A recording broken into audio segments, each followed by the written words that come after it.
Qual o nosso olhar sobre estes tempos? Que análise podemos fazer dos acontecimentos que queremos terem uma importância fundamental para percebermos em que ponto nos encontramos, na plenitude dos tempos? O conceito de família existe desde a criação, a partir do momento em que Deus criou o homem e a mulher à sua imagem. Com o sopro da vida, o Criador abençoou o homem e a mulher e disse: frutificai e multiplicai-vos, e enchei a terra. Estava lançado o conceito família, e o seu sucesso passaria a estar nas escolhas da própria família. Hoje, o conceito de família encontra-se em ameaça, mostrando ser este um verdadeiro sinal dos tempos. A vida familiar é um desafio constante, com perigos iminentes ao dobrar da esquina. Os problemas aparecem a todo momento, colocando novos desafios à família. Afinal, são precisas pelo menos 2 pessoas para haver um conflito. Saint-Exupéry dizia que amar é olhar na mesma direção. O autor de O Príncipezinho via o amor numa perspectiva de direção, de sentido comum. Talvez hoje a falta de um propósito comum seja uma causa relevante nas estatísticas dos divórcios, com números a atingir os 50% em diversos países ocidentais. Podemos perguntar-nos, na perspectiva de Exupéry, que direções falharam na condução do casamento. Hoje gostaríamos de fazer uma breve análise a um movimento que terá uma influência radical na história da família, o movimento feminista.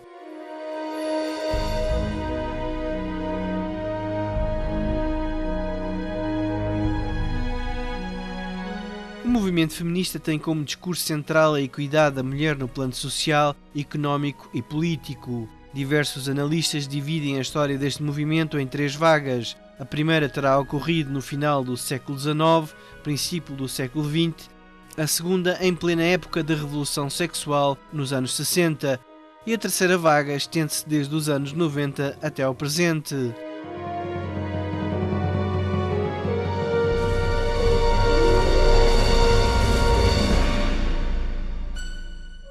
O discurso do movimento feminista, com as suas teorias e filosofias, está longe de ter uma interpretação consensual. Alguns veem na gênese deste movimento intenções demolidoras do núcleo familiar. Henry Makow é o autor de A Long Way to Go for a Date, um longo caminho para um namoro. Doutorado em literatura inglesa na Universidade de Toronto, este professor descobriu nas Filipinas um paraíso tropical onde os valores tradicionais estão intactos e onde a mulher e o homem parecem viver em harmonia, sendo este último o cabeça do lar. A Long Way to Go for a Date é um relatório irónico e coloquial do cortejo e casamento de Macau com uma jovem filipina. O livro retrata a sua demanda pelo amor e da sua identidade masculina, numa altura em que ambos estão ameaçados. O autor começa por lançar o anzol na procura de um peixe interessado na leitura do seu livro. No fundo do nosso psíquico, o homem ancora a visão de lindas mulheres numa ilha tropical, adoráveis e submissas, e lança a questão: poderá este paraíso realmente existir? Aos 48 anos, Henry era um conservador à procura de felicidade e, sobretudo, à procura de ter uma relação onde os valores que ambicionava estivessem presentes.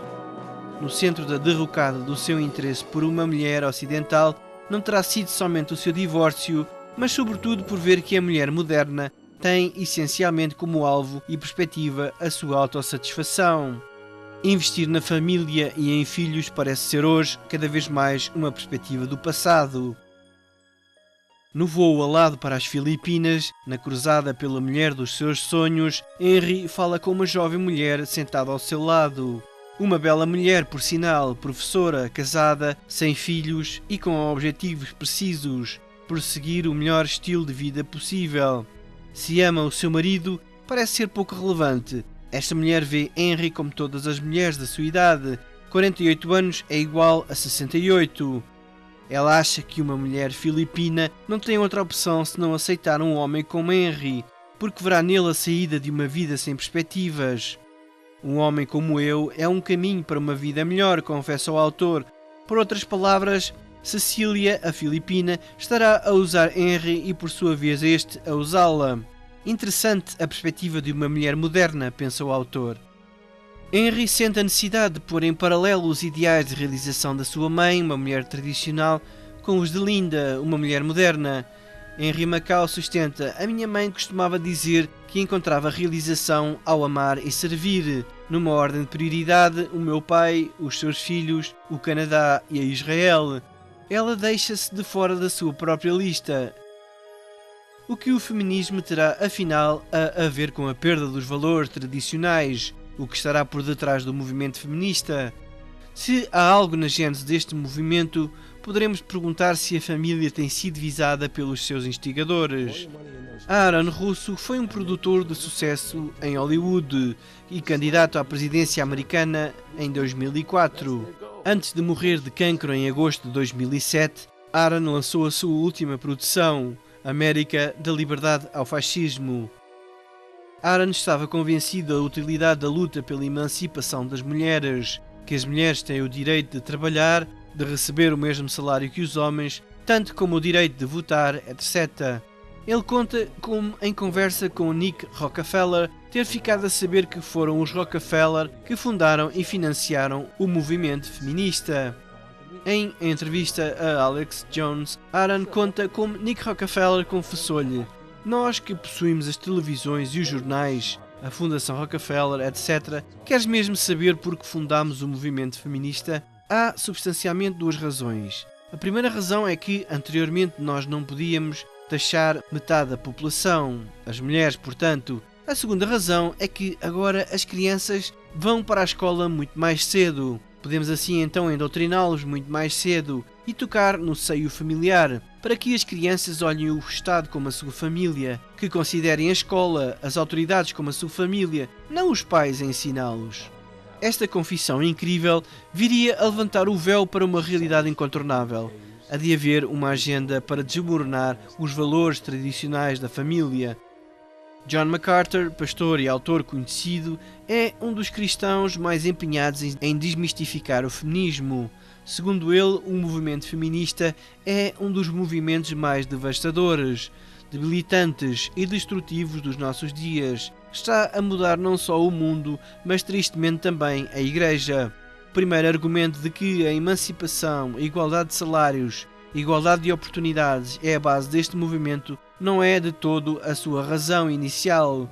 Segundo MacArthur, a verdadeira agenda do movimento feminista é assustadora. O que o público vê são mulheres que desejam ser livres, mas a verdade é mais tenebrosa. Gloria Steinem, uma das fundadoras do movimento feminista, dizia: eu espero que pelo ano 2000 estaremos a educar os nossos filhos a acreditar no potencial humano, não em Deus. Por outro lado, a feminista radical Sheila Cronin refere perentoriamente: uma vez que o casamento constitui uma escravidão para a mulher, é claro que o movimento das mulheres deve concentrar-se no ataque a esta instituição. A liberdade da mulher não pode ser alcançada sem a abolição do casamento. No próximo programa, continuaremos a analisar esta realidade, sabendo que a verdadeira liberdade não reside nem na emancipação do homem, nem na emancipação da mulher. A verdadeira liberdade reside numa relação com Deus. O Senhor é Espírito, e onde está o Espírito do Senhor, aí há liberdade. Numa autêntica relação com Deus, não há lugar para segregação familiar ou a outro nível. Não há lugar para emancipação, porque todos têm um lugar preferencial no seio de Deus. Não há primeiro nem segundo, porque todos têm importância para Deus. Assim devem os maridos amar as suas próprias mulheres como a seus próprios corpos. Quem ama a sua mulher ama-se a si mesmo, porque nunca ninguém odiou a sua própria carne, antes a alimenta e sustenta, como também o Senhor à Igreja. Viver num mundo com uma realidade oposta não será um sinal dos tempos? Sinais dos tempos. Uma análise aos acontecimentos globais. Uma referência ao texto bíblico sobre o fim dos tempos. Crónica semanal de opinião com Orlando Esteves.